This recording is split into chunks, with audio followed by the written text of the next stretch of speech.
Alright, so just got everything all set up. I'm out here, as you can see. It's a cold, windy day.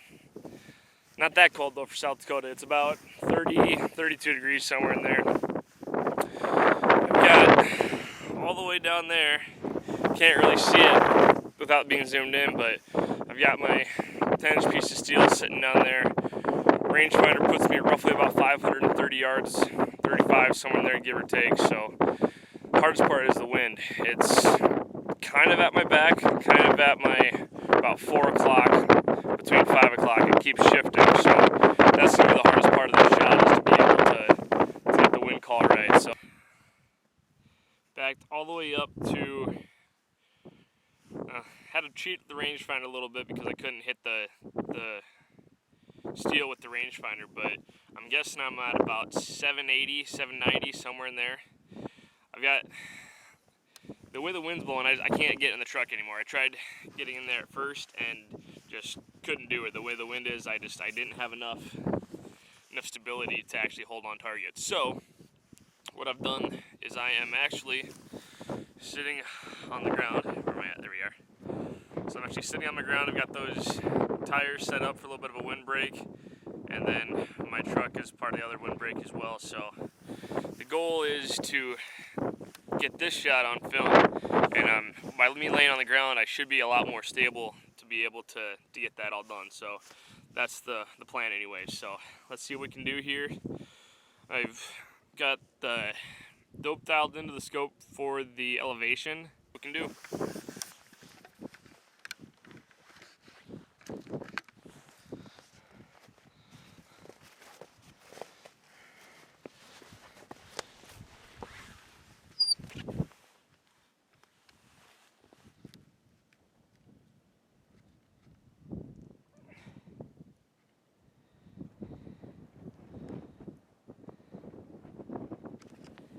Let's give this a shot.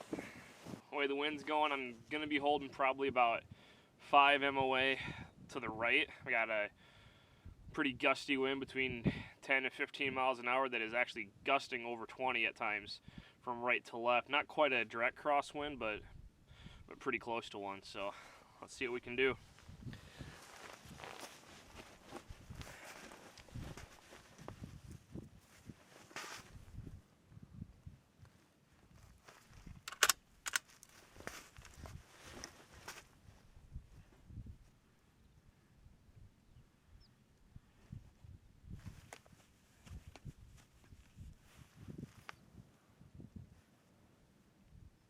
Crosshairs on top of the steel.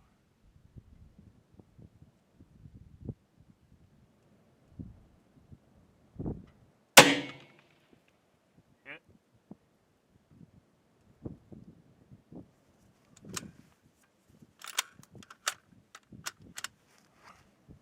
I'm a little on the left edge, but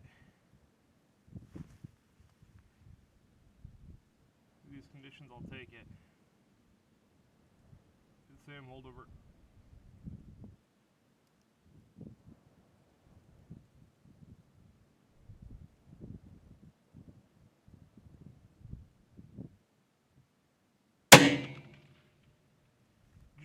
Just off the right edge.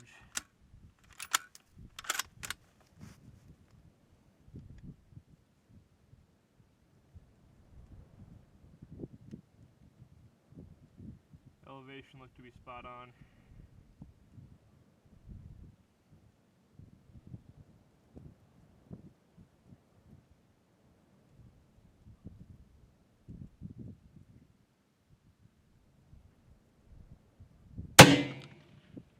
Hit.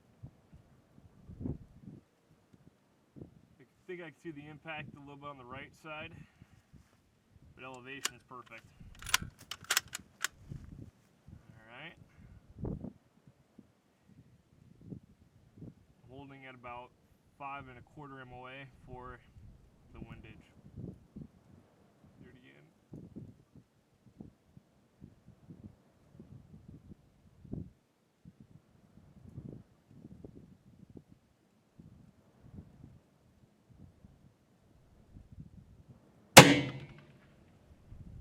Hit.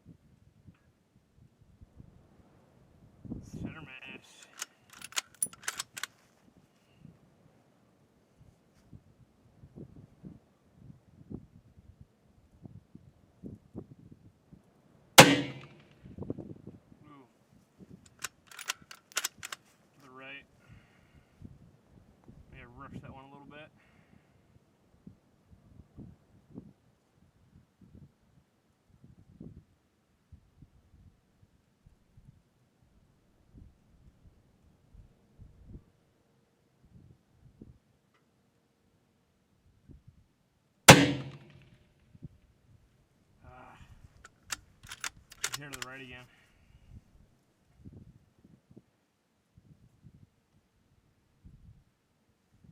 Just gonna hold an even 5 MOA for a win this time.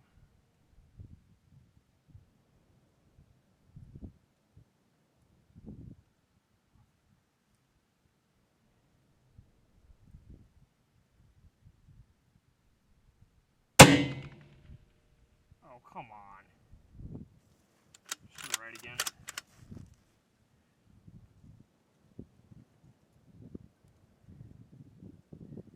Elevation still looks good.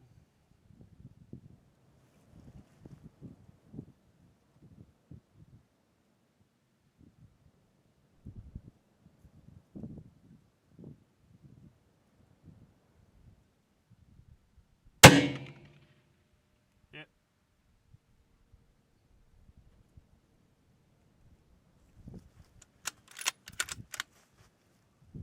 Looks to be a little high and to the right, but it's an impact, so.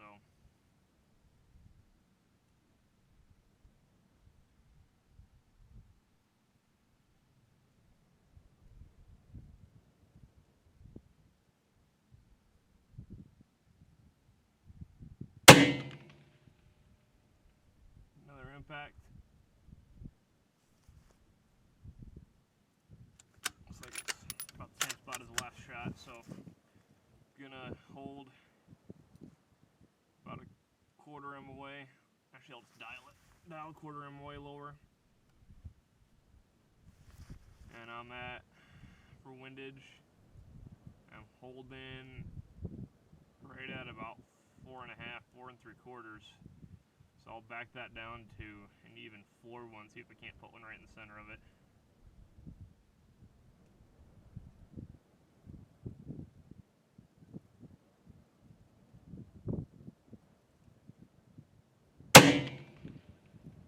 Hit.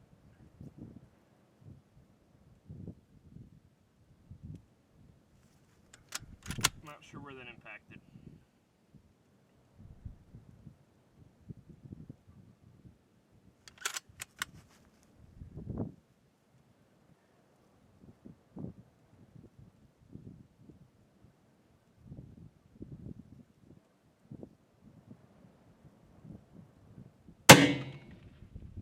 Just a little high.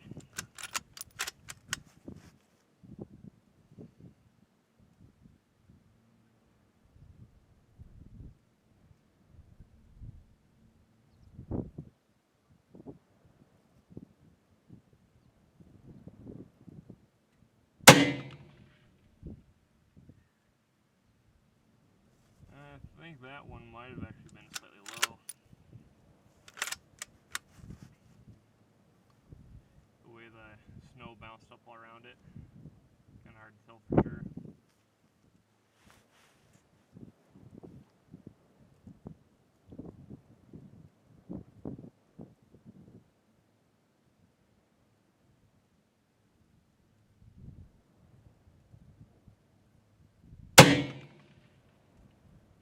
Just a hair to the left.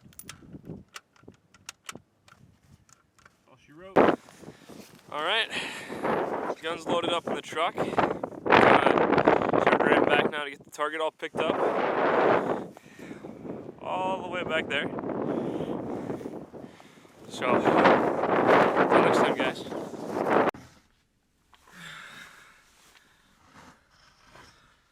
Alright, so, just got done taking my rifle out. It was the second time I'd had it out since I got Cerakoted. Where did that go? Put about 30 rounds down it. First couple shots were at, if I remember right, about 535. I shot about 10, 12 rounds somewhere in there. And then I backed up, and it's a hard day to shoot. It is cold, although not that cold for South Dakota. It is windy, which again for South Dakota actually isn't that windy, but it's definitely still there. Ground's frozen, hard as a rock. There's actually ice sitting in this field. We had quite a bit of snow that we got that melted at the beginning of the season. So a lot of the ground was pretty well soaked up when it started cooling off here about a month ago. So up here where I'm at shooting, they had so much moisture in the ground that there's actually spots of ice just sitting in the field in places. So it's one of those things where it's definitely makes shooting interesting, because I don't get to have a nice soft target to, or nice soft ground, to be able to set up my bipod, monopod shooting bag, whatever I plan to use. It's got a hard ground to lay on, so it actually makes it a lot more uncomfortable just to sit. So, but it was a good day. I missed more than I wanted to, but I'll chalk that up to wind. And I haven't really gotten into the reloading for this 6.5 Creedmoor yet. I've done a couple load developments just to try to get some velocities figured out, but it was inconsistent. I loaded up 10 different loads using 10 different grains of powder, and in the powder variances I did 0.3 of a grain. So pretty tight control, and I do trickle down hand loading for everything I do. I don't just do mass loading, so I know that I've got the exact grainage in each one. But the group that shot the tightest group at 100 yards, the velocities were erratic. I mean, we had a standard deviation of over 100 feet per second, so it didn't make any sense at all. So I will go back at it again this summer. Really don't feel like trying to do low development when it's 20 degrees and it's wind howling about 20 miles an hour. I like to come out here and shoot every once in a while, and I just gotten my gun back from getting Cerakoted, so I had it out last week just to get it re-zeroed in, and this was the first time I actually wanted to stretch it out for any sort of distances. So we'll see. My goal for this summer is to be able to consistently shoot at 1,000 and then back it up even further. Now, a 10-inch piece of steel at 1,000 yards, that's a pretty darn tight grouping, so I'll need to make sure I do hand loads for that when that time does come. So that'll be the summer project, is to be able to consistently hit my 10-inch piece of steel at 1,000. So that's my plan. Okay guys, check this out. So I get up to the target, get ready to start taking down, and of course I had missed and I could see the marks in the snow from where I shot. So I go over here, start looking around, see what I can find in all the markings. I get up here, check out what I found. It's missing the ballistic tip. You can see how it broke off in there, but that's the bullet. So I had missed a couple other shots in here, so I might keep, digging around a little bit, see if I can't find another one. But yeah, I want to show you guys that. Pretty cool. Alright guys, I'm going to call that a successful day of shooting, because anytime you get to get out shooting is a successful day. So I've got everything loaded up in the truck, getting ready to head back home. When I go out here and do the long distance stuff, I'm actually about an hour and a half, 45 minutes from home, and so it's nice to head back, see my wife, clean my guns sometimes. But I am ready for some warmer weather to be shooting in. When it's 30 degrees and a 20-mile-an-hour wind blowing, it doesn't exactly make it fun to shoot in. So as I was digging around, I only found the one bullet that I was able to recover, but that's still pretty cool, seeing the rifling on it as it goes. So I will definitely put this up and check this out more. It's pretty cool looking. So anyways, thank you guys so much for watching 605 Shooter. Leave a comment in the below, like this video, share it with your friends, and if you want to see me do anything different, leave me a message and let me know. Thanks for watching. Have a good one.